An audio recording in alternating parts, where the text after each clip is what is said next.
Hey, this is the Boston Celtics Newsfeed. We are Celtics Roundtable powered by CLNS Media, and what a special episode this is. Friday night edition spurred by some explosive rumors from guys known to be extremely reputable sources. Moments like this are why we do this, people. We love talking Celtics. Oh, by the way, Matt Ignal here. We got Lucky's Pipe and the newest addition to Celtics Roundtable. This is part of his initiation rites. Sam Sheehan is going to update you, the listener, on all the latest. Take it away, Sam.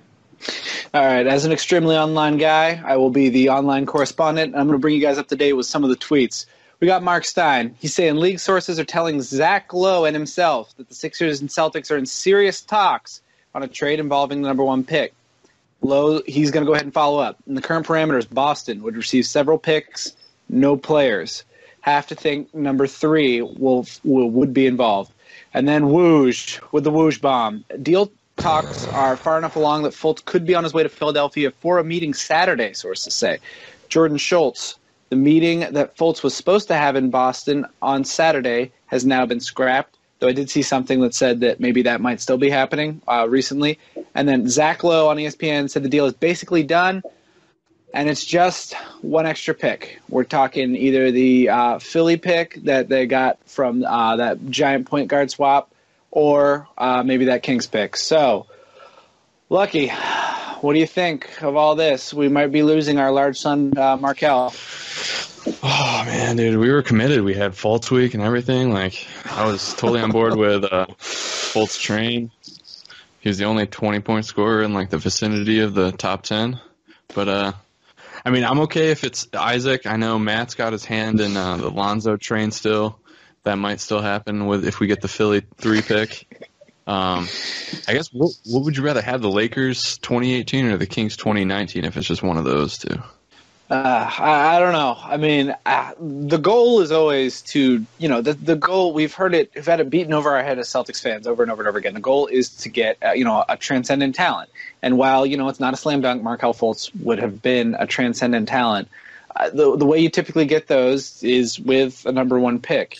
I'm not sure, for everything we just said about, those probably being a top 5 pick, that's, it's also a probably, something big could happen. Maybe Luke Walton does turn the Lakers around. Maybe they do, end up having something, getting a big free agent. As much as I'd laugh at the LeBron rumors, maybe they could get someone like, I don't know, Blake Griffin could, just move to the other side of Staples Center or something like that. And that, that might hurt that pick's value quite a bit. And then on top of that, you also have the lottery, which, Celtics fans, all of us, included, have seen how the lottery can be quite cruel, even when you do have a top 10 pick. So for them to sort of kick the can down the road on that 1 year, I understand it. I understand the idea of it, and, they would know better than us about, what Markelle can and can't do. They brought him in for an interview. They did their homework. If this is what they've decided to do, there's probably a good reason for it. I think Danny Ainge has earned our trust at this point. But at the same time, it's also not exactly something I'm going to be celebrating anytime soon. I don't know. What do you think, Lucky? Yeah, just I guess that they don't think anybody in this draft really has that transcendent, or they think that one of the guys that they nabbed that has it isn't projected to go above 3, so that they can still get them and, get more assets in return. Philly, for example, they took so long for them to get a 1 pick, even though how many years they were bad. We finally got one in our first, legit tank by committee by Brooklyn. Did he just this high stakes gambler? He gets the number 1 pick, that he just is going all in again. It's get Bill Belichick out of the Celtics, front office. God damn, man. It's I earnestly believe that, maybe at some point he might have just, this is too boring. This is I can't do this. We gotta get this spicy, boys. Let's go. Let's throw it back. See what happens. I'm really kicking myself for talking about how boring it was going to be leading up to draft week now. I like boring. Give me boring back. I would love boring. This was the most fired up Twitter's been, but yeah. I don't feel better about it. So here's my argument. Okay. Fultz isn't a Karl Anthony Towns level prospect. He's not an Anthony Davis level prospect. He's not a Kevin Durant level prospect. He's not on that level. He's an elite prospect, but he doesn't, he's not stand out for a number 1 pick. I don't believe that it's just going to be number 3 and just a future first. I just feel like the Sixers, if they're really locked in on Fultz, you can get another pick. You can get another one of, either, the Lakers 2018, Philly 2018, Kings 2019, a pick swap or something like that. It's not crazy for Philly to give up something like that. And if you're throwing that in, then the math changes a little bit, and the Celtics just get like so much more in expected value, I think, with that third number 1. So I'm skeptical that the deal is as final as Zach Lowe hinted at. Danny Ainge has only made trades over the past few years that the Celtics have won in a massive, massive way. I think that you only look to trade the number 1 pick if you can fleece this other team, if you can fleece Philly. So I am very enticed if you're getting 3 top 5 picks instead of just 2. The big thing you saw today was like everybody talking about how this is a clear indicator that they're going to trade for Butler or George or whatever with those extra picks that they acquire. But it's like you could also think that maybe Ainge believes in next year's draft so much more than this year's draft. If he could get like 3 rolls of the dice at like number 1, like that's what like if he did get Phillies next year and Lakers next year, like plus the Brooklyn pick, like you pretty much control the top of the draft like nobody else. What I would say is, to build off Lucky's point about who's Paul George, Jimmy Butler, that idea of sort of gearing up for those sorts of things. I feel like you don't make this kind of move if you are super geared towards like getting those guys. Like, you know what I'm saying? Like the Bulls would have taken the number 1 pick for Butler, like, and run. You know what I'm saying? Yeah, I was like, why would they even need to do it? You don't need to compound this with another further trade. I think that this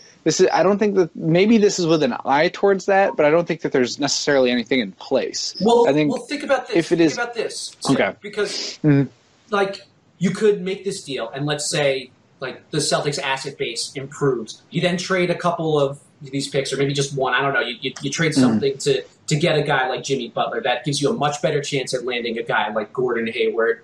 And then you still have like these massive assets down the road. You could still be holding on to 2 future first, top 5 picks going forward. And that would be the ultimate like have your cake and eat it too.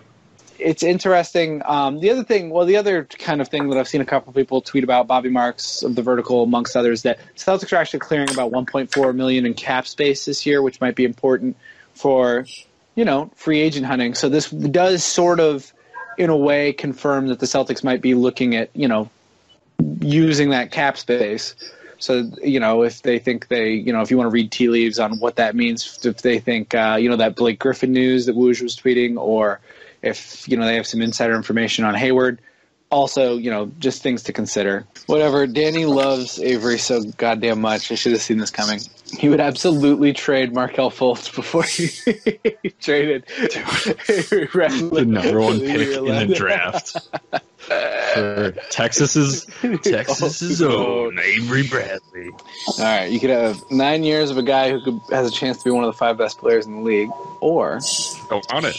1 year of a guy who always rates out as the worst starter. All right, everybody, I want to tell you all about HelloFresh, the meal kit delivery service that makes cooking more fun so you can focus on the whole experience and not just the final plate. Each week, HelloFresh creates new delicious recipes with step-by-step instructions. HelloFresh sources the freshest ingredients, measured to the exact quantities needed so that there's no food waste, and employ 2 full-time registered dietitians on staff who review each recipe to ensure it is nutritionally balanced. They deliver food right to your doorstep in a recyclable, insulated box for free. And they are now offering light spring deals and have just offered breakfast options. Now, the loyal listener of CLNS Media will get a very special offer. Get this, because you are a loyal listener to the Boston Celtics newsfeed. Use the promo code BEAT30 for $30 off your first week of HelloFresh. Again, support the Celtics Roundtable and try HelloFresh for free. Simply visit HelloFresh.com and enter the promo code BEAT30. All right, back to the Roundtable. We do one more. Sorry. I can't help it. I'm a child. I'm a child. I'm sorry. Beat that ass, 30. Beat that. Oh, we're all running on fumes here. The worst thing that could happen Markelle. is that this trade goes down tomorrow morning, and this podcast is just obsolete. They're just waiting on the Markelle the medicals is what it sounds like. But he's traveling to fill it. Well, I guess he could travel and just be like, sign the contract. Psych, banana cognac. Yo, wrap it up. If you got that number 3 pick, everyone's like, oh, Josh Jackson's a complete, Danny Ainge type of player. By the way, Josh Jackson rumored to have shot and handled the ball pretty poorly. I think it was in his Lakers workout, I want to say. Good. For me, Josh Jackson, if the shooting doesn't come along, then, he's nothing more than a glue guy, maybe an elite glue guy and a very valuable one at that. But in order for him to reach his star potential, you have to bet on his shooting, and it's just so important on the wing. So he could be very valuable without it, but if he's going to reach that star level, he's got to shoot the ball. My personal big board, he's probably number 4, maybe number 3 on a good day. Who are you guys leaning towards, or who do you not like? I like Jackson quite a bit, mostly just because athletic wings. It would be really great to see the Celtics get that sort of young length switchability that, say, Milwaukee has. Given they don't have anyone of the caliber of Giannis, but just we've seen what just having 4 freak athletes in a big can do when you can throw that at them at the perimeter. You can play some hyper aggressive defense, jump passing lanes, and just have your arms out there. Like I said, I really like Monk too. To be perfectly honest, that wasn't even really a bit. I think he can really shoot the ball. Shooting's at a premium in this, in the league. We saw with Jamal Murray last year, people kind of get caught up on what guards can and can't do on defense.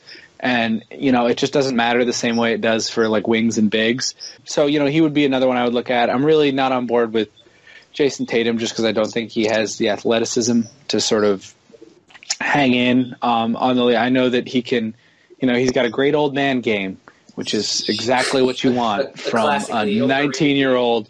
Yeah, boy. But, I guess that he has fans, though. He does score very well, much like Jahlil Okafor, who we all know really panned out in the league. He did hit 17 threes in a row in that workout video. So, if he's going to shoot 100% from 3, I'm all 3 hours later. Yeah, sure. Yeah, 3 hours later, they were like, yeah, we got this. Yeah, no, I mean, what could go wrong? If you thought Amir shot slow. Do guys just always do really well in the league? We've seen it time and time again. Unless you're KYRIE Irving, who played a half season there. So and the scary thing is Danny Ainge is kind of interested in Duke guys. Yeah. Winslow. Yeah. Ooh. I mean, I stand by that one though. I actually like just. No, I love that. I almost cried. I almost cried when they didn't actually make that trade, and I swore MJ off the block. I was like, dude. Yeah. Then they came out. They just couldn't make a decision on who to draft. Well, as you can tell by my Josh Jackson guy, wings, hyper athletic wings who can't shoot, but can do pretty much everything else, like MKG, Winslow.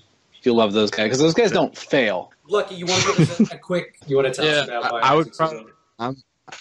I just believe in the similar way.